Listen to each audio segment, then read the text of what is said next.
Hello, let's continue our Sudoku adventure with Check Out Anytime You Like by ChinStrap.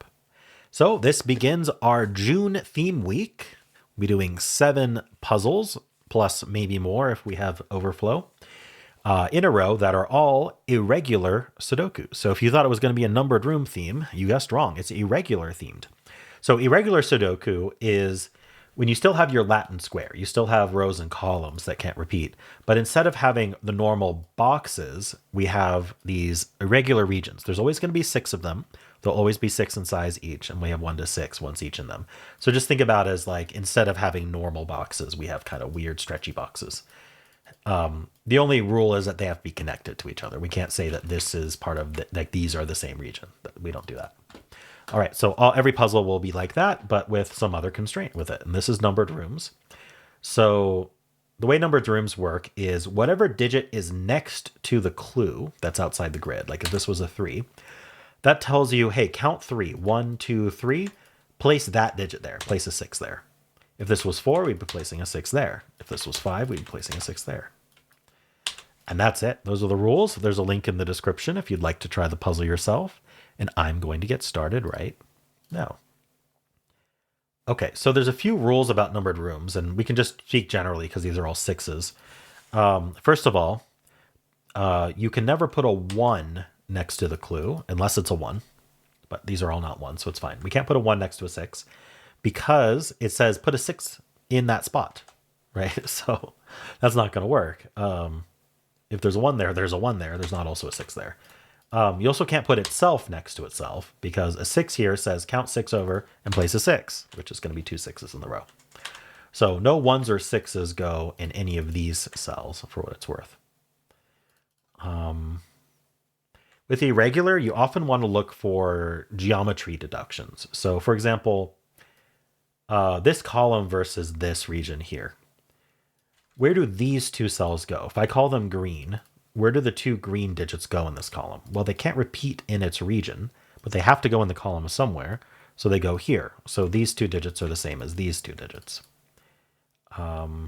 Similarly here, I don't know, this could be a green digit, but we'll just call it purple for now. Where does the purple digit go in this column? Well, it has to go right here. And so because it goes right here, we know it's not green. Well, we know it's not this green, I guess. So what I'm going to do is I'm going to call this green and this blue, and we'll make this a green-blue pair. Purple could be blue. We just have to kind of remember that. This might not be the best marking to have, to be honest. These 2 go here.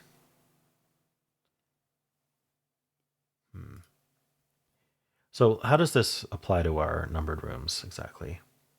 So we know that these 2 digits can't be the 1 or the 6 because they end up here. And this can't be 1 or 6. So the 1 and the 6 end up here.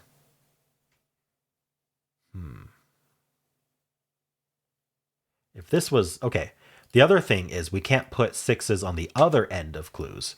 Because if this was a 6, this would have to be a 6 to point at it, which is not allowed. So this can't. This one can't be a 6 because on the other end of this 6 here. All right. So where does 6 go in this row then? Because it can't be here.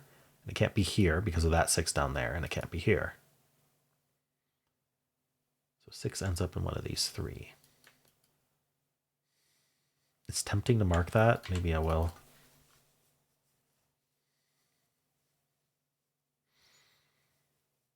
Is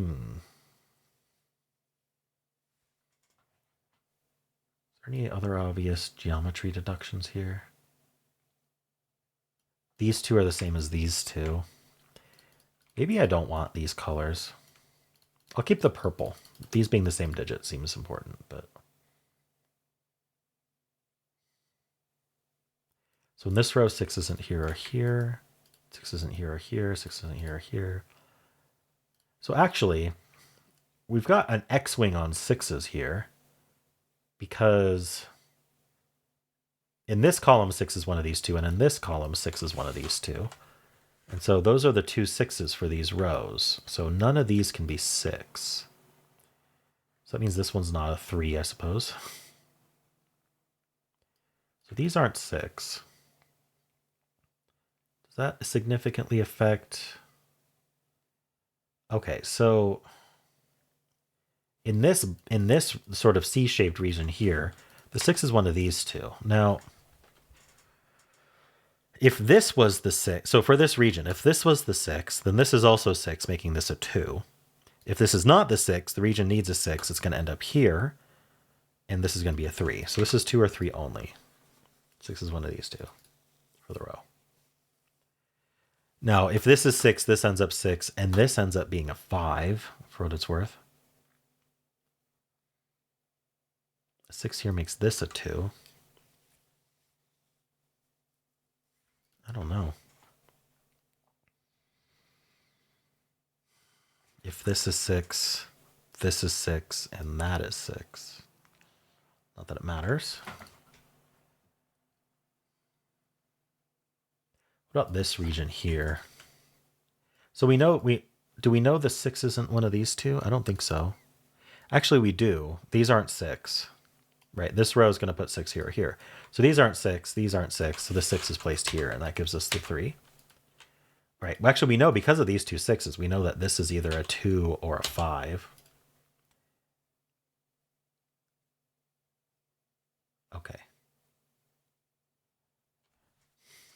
What's next? This can't be a 6, it's next to this 6. What did I say it could be? Did I, maybe I just didn't scan that right? So, okay, let's just double check. In this row, can't put a 6 next to the 6 or at the other end of it. Can't put a 6 at the other end of this, can't put a 6 here, and then this, now C is a 6. Okay, so the 6 is placed, that's a 2. Got it. How did I miss that? I don't know.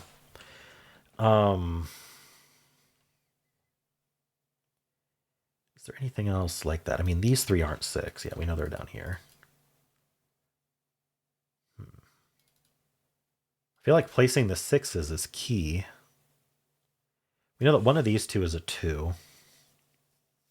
So if these are both 6, that's a 5, that's a 2. Sorry. That's a 2. Anyway.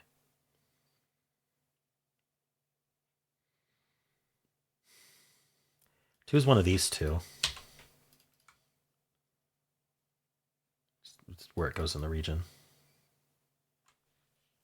What about 6 in this region? So it can't be next to the 6, and these C6s. So 6 is one of these two. Oh, actually 6 is placed in the region. It's even better. This 6 is here and here. This 6 is here. Can't put a 6 next to the 6. So that's a 6. How many times can I say 6 in this puzzle? These are both 6s. That's a 2. That places this 6 as well. Now, I do recall... Actually, is that all our 6s? 1, 2, 3, 4, 5, 6. That's all of them. So we should be able to finish all these clues. Yeah, this is a 5. Oops, this is a 5. This is a 4. We got the 3. This is a 5. We got the 2. I think I covered them all. So it should just be a regular Sudoku from here. Only digit we're missing is the 1. This is a 1-5 pair, but the 5 looks in. So that's 1, that's 5. These two digits are a 2-4 pair. So these 3 are what? The 1, 3, 5? Not 5.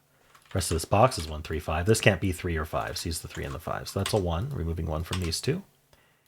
1's in one of these two. So where's 1 in this column? It has to be right here. These are down to the 2, 3, 4. So this is 3, 4. This is 2, 3, 4. But this can't actually be a 3 because of the 3, 5 pair. And it sees a 4. So that's 2, making that 4 and that 3. That's a 2 and a 4. Okay. This row finishes with a 4. This row finishes with 1. This row finishes with 5. This column finishes with 3. So that's not a 3. 3 in this region goes here. That finishes the row with a 2. Where do we want to look? This column finishes with 1, giving us the 1 here and the 5. This is 3 and 5. What's left? We are going to need a 2 somewhere. That goes here. We need a 3 somewhere. That goes here. We need a 4 here, and we need a 4 here. All right. Cool puzzle, ChinStrap. Good way to start the regular theme week. Yeah, I should have, maybe I should have like colored where can 6s go or something, because it suddenly became very restrictive once I started analyzing it. That might have been a good approach. But yeah, anyway, how'd you do?